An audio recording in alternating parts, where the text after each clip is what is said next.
Idzer, une région pauvre au cœur des montagnes du Moyen Atlas marocain, sous la tente berbère, un tribunal mobile qui permet d'officialiser les mariages non déclarés.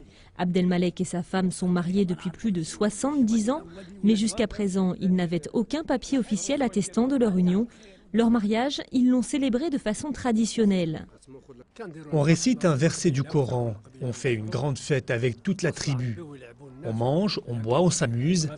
Et puis voilà, chacun rentre chez soi et vous êtes mari et femme. Depuis ce jour-là, on est ensemble.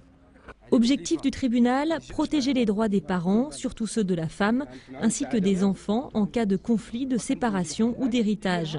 Par ailleurs, le livret de famille est en principe nécessaire pour inscrire un enfant à l'école.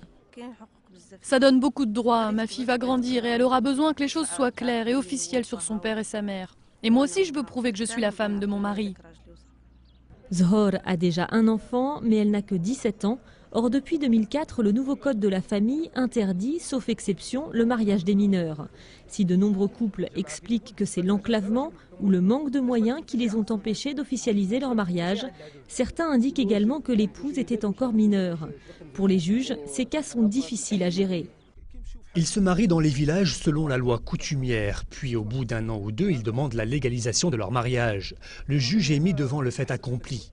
Il faut enregistrer ce mariage pour protéger les droits des parents et des enfants. Mais lorsque cette campagne sera terminée, il faudra adopter des mesures répressives pour interdire ces pratiques.